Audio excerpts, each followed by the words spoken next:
Welcome to today's video. We're going to explore motivation and how it's essential for your success, yet it's just one piece in the puzzle of your journey to success. Have you ever wondered why some goals feel out of reach or why motivation seems to come and go?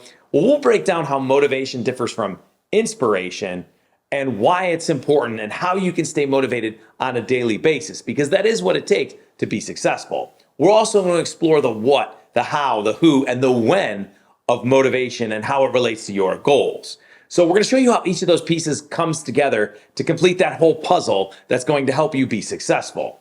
So if you're ready to supercharge your motivation and set a clear path to your goals, let's get started. Don't forget to like, subscribe, and hit the notification bell so you won't miss any of these tips on achieving success.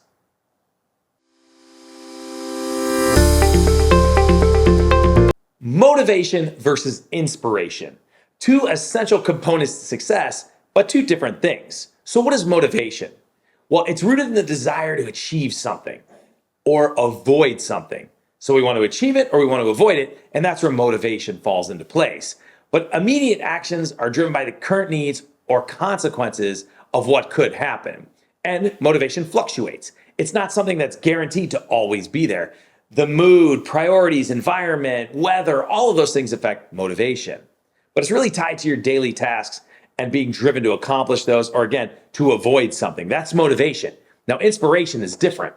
Inspiration comes from envisioning a desired end game, a goal, a lifestyle. Inspiration is about the long game, where motivation is more about the moment.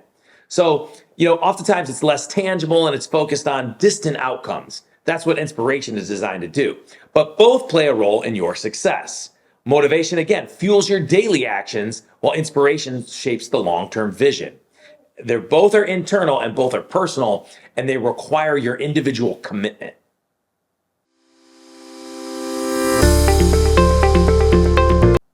The importance of motivation in the short term.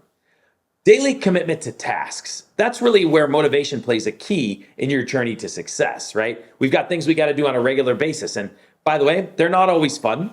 Sometimes they are, sometimes they're not, but they're necessary. And that's where motivation comes in to keep us doing those things, because that's what's going to take to be successful. So with motivation, it's achieving it allows us to achieve small, immediate things that lead to larger objectives down the road.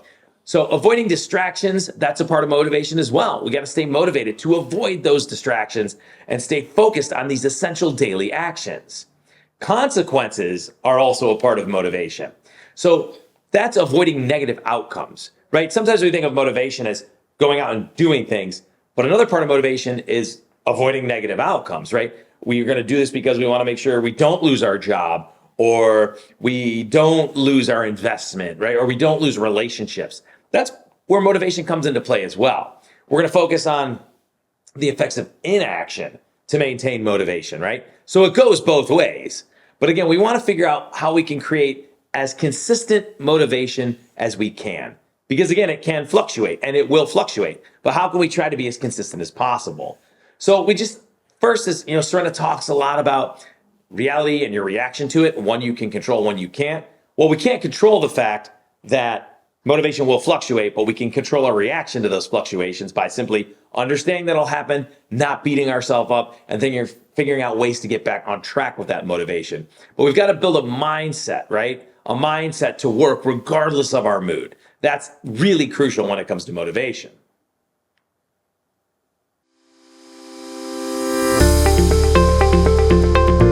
Defining your goals clearly. While motivation and inspiration are crucial pieces to the puzzle, they're just not enough. And that's where this comes into it, clearly defining your goals. Once you have a goal, it can't just be some sort of thought or idea. You've got to make sure that you clarify that goal. For any big goal, which is what we should all have, right? Serena encourages you all the time to create these big, crazy goals. We want to make sure that we refine it into very specific, manageable targets. Because sometimes, as good as a goal is, it's so far down the road, if you don't break it down into manageable targets, it feels insurmountable, and that can damage motivation and inspiration as well, right? So, for example, if you wanted to write a book, that is a long-term goal. I know, I just wrote and published my first book. We were just published.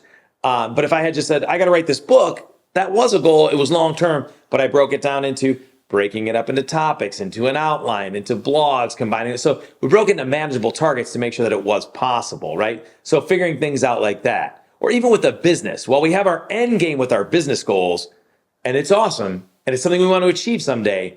In order to stay motivated, we clearly define that goal and then break it down again into smaller goals along the way so we can see the accomplishment. It keeps us on track, motivated, and inspired to accomplish those goals. That also falls into line with making sure you have a detailed plan, right? Because if you're going to have a goal, you've got to have a plan to get to that goal. And that's, again, part of that plan is how do we break it down into a step-by-step process to achieve a goal? We don't go from here to the goal.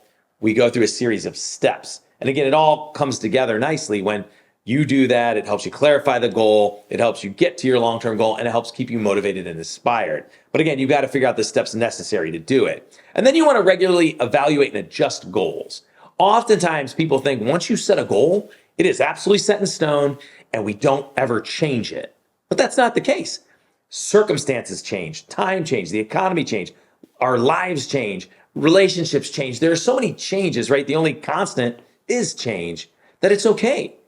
Goals may change. So we want to evaluate it. Is it still the right goal? Or do we need to modify it?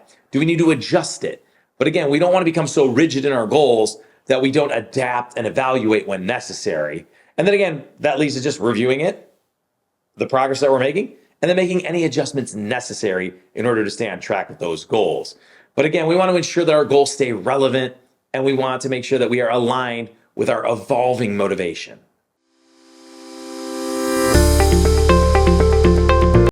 If we want to reach goals, we've got to plan the actions, right? That's the how, right? Because it's one thing to set the goals and all of those things, but really where the rubber meets the road is how we do it. And again, we've mentioned this a little bit, but we want to create action steps. What are the things we can take that we know are going to move us closer to accomplishing our goals, right? We want to make sure that we outline clear actions needed to achieve these goals. They're never just going to happen. And again, if we try to go from 0 to 100, it doesn't work that way. We've got to have 5, 10, 15, 20, those actionable steps along the way. Now, once we know those action items, those action steps, we want to make sure that we develop habits that support that process. Again, that's sort of where the magic happens. Once we can develop the proper habits, that helps keeps us motivated. It helps keep us on the road to accomplishing our goals. And again, so habits are key. And then with those habits, we develop a routine and we develop consistency, right? Because a habit is a good thing, right? When it's a good habit, and we try to get rid of bad habits. But again, we want to put those into a routine, and then we want to execute that routine on a regular basis. So whatever you need to do to grow your business and succeed, build the habits to do it, create a routine. Here's my schedule. Here's when I get up. Here's when I check emails. Here's when I make my sales calls. Here's when I work on the business and business development, all of those things, and then execute that routine. It's often think about this. When you create your calendar and you schedule your meetings, appointments, and your tasks, that's one thing. That's your routine. But then you've got to execute it. I know for years in consulting, we'll look at people's routines. We'll say, well, here's what your calendar looks like, but did you actually do it? And they're like, well, not on Monday because I had a little too much fun over the weekend and I was a little tired and sluggish. And then on Wednesday, my son had a game and my daughter had a doctor's appointment. So what we actually do is sometimes different than our calendars, but the calendar is the routine. It's our time blocks. It's how we set things up. Consistency is making sure that we're doing everything we can to execute that. So we want to do that on a daily basis, on a weekly basis, monthly basis, quarterly basis, semi-annual and annual basis, and a 3, 5, 10-year plan. We want all of those scheduled out so we know exactly where we're going.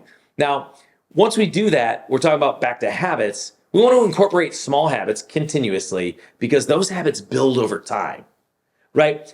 They say it's about 30 days for the tipping point of a habit and 60 days for a habit to stick and be just a part of who you are, a true habit. So I always tell people, think about this. If you wanted to, for example, improve your health, and you simply added a small habit every single month. Month 1 was drink more water. Month 2 was you're going to work on getting more sleep. 3 was you're going to move more throughout the day. Think about that. In just one short year, you'd have 12 habits that are now just part of who you are. Think of how much healthier you would be. And then in conjunction with the plan, make sure, again, that you are adaptable because you will have challenges and you want to make sure that you can adapt to those challenges. Again, don't get stuck in rigidity. Because once you're super rigid, then as soon as something's a little bit different or as soon as that challenge pops up, we often tend to not be able to handle that, not be able to deal with that. So we want to stay adaptable. And then again, just with adaptability in that same vein, we want to be ready to revise the how. We want to be able to change this if we need to. When there's a challenge, when there's a roadblock, when there's an obstacle, when there's a speed bump on the road to our success, we've got to be ready to revise that how. Again, nothing is set in stone. So think about that. We want to maintain that flexibility without ever losing sight of the goal. So yes, while goals evolve and change and we adapt those, once we have those where they're at, we want to make sure that the how that's going to get us there when we need to, we adapt and change that to make sure we stay on track.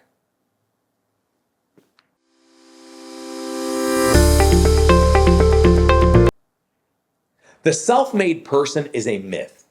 Nobody does things by themselves and is truly successful. That's really rare and unusual and not the norm. Truly successful people are surrounded by others. So you want to surround yourself with the support you need to accomplish your goals. And that is the who in all of this, right? So what you want to do is you want to find people to help you with your motivation, like your friends and your family. Surround yourself with those people who are positive, who help inspire you and motivate you. Again, even though it's internal and something we always have to work on, having those outside positive effects helps to amplify that because loved ones will encourage you. They'll support you. And that sometimes when we talked before about motivation fluctuating, when you have those type of people around, it helps pull you out of those low points and fluctuations. So you want to surround yourself and build that support system. Again, know those people that you want to have around you, right? And also know those people who you don't want to be part of your support system. And all that fluctuates too. We all have people in our lives that serve different purposes. Now, I don't want that to sound like, because Serena will tell you, every relationship needs to be a win-win. And we believe that. But there are win-wins in different areas. You'll have some friends that are win-wins socially. They do nothing in your business life or in your relationship. They're just people that you love to have fun with. They help you relax. They help you reset. And you do the same for them. Then you've got other people that heavily influences you on how you are in relationships or maybe as a parent or in your business. So know the people you need around and know where they should be and where they can give to you and you can give back in those win-win relationships, right? And then when it comes to your larger goals, especially your business goals, you want to build that larger team, a team that really helps fill the gaps of your weaknesses and gives you the support you need. I mean, that's one of the reasons Serena founded the Serena V Group. He wants to be part of people's teams to help them succeed because he knows he can offer a lot to people through what he's done personally and what he's accomplished with his business. So he loves being a part of your larger team. But again, he wants to be one of those experts, and you want to look for those experts and people to collaborate with, especially for complex projects. Again, in our society, it's often seen as a badge of honor, right? A badge of honor. I can try to do this by myself, but when you do, oftentimes you'll never accomplish the goal, or it's going to take 4 times as long, cost you 4 times as much. It just slows the process down. So look for those people, look for those coaches, look for those mentors, look for those people who can help educate, teach, inspire, and motivate you, and make sure they're a part of your team, right? But again, in conjunction with all that, network for inspiration and advice. Find those people, right? Those people that should be a part of your support network. And then again, find just people in your community with shared interest. Just you can never have too many good people in your support system. And again, whether that's for relationships, for life, for your health and wellness, for your business, that's just key because learning from other people and their experiences and what they've been through, especially people who have accomplished things that you're looking to accomplish, those will really help keep you on track to your goals and most importantly, help you maintain motivation.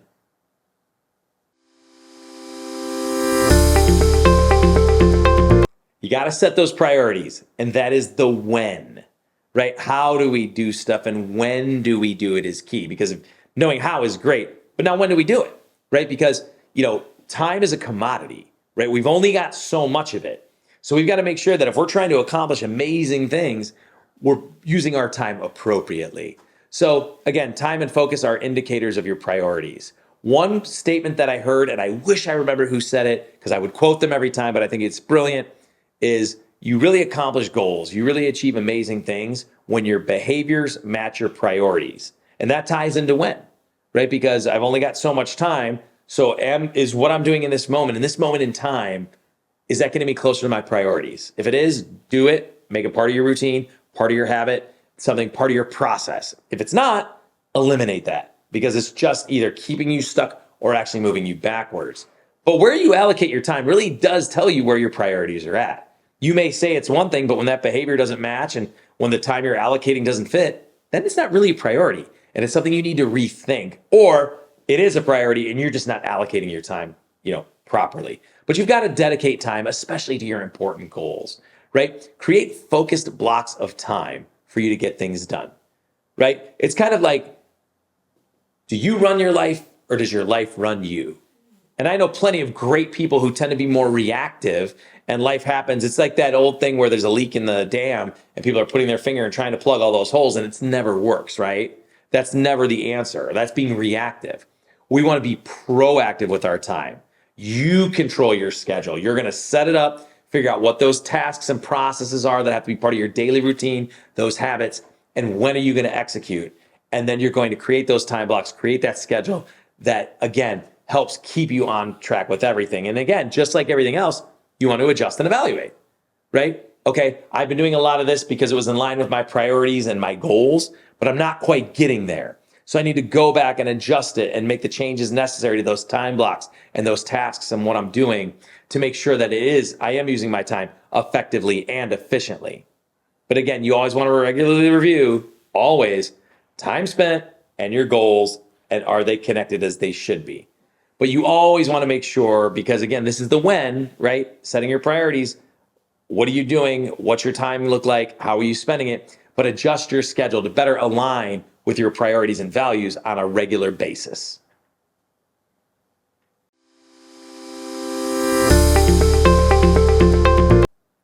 Motivation as a dynamic, it's an internal force.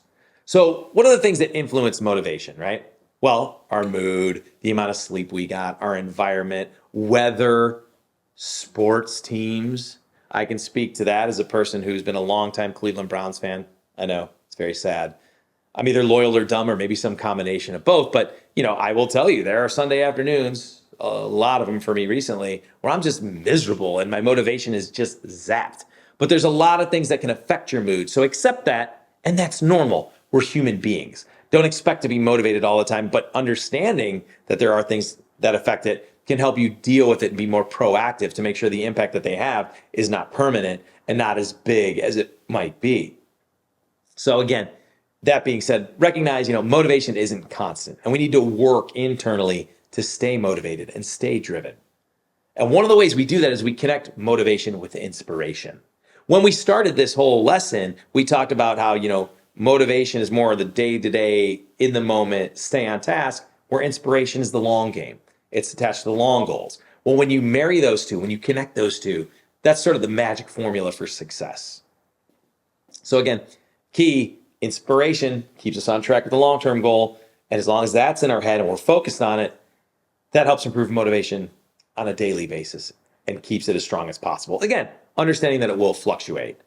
But again, it's our responsibility to understand motivation, understand its impact, and take control of that and do our best to manage the fluctuations and stay as motivated as possible. That's our responsibility. And by the way, responsibility is a good thing. Understanding that's in our control and something that we can influence is pretty powerful. So again, to bring this all together, motivation is internal and comes from a personal commitment. You must commit to working on your motivation if you want to accomplish amazing things and be successful.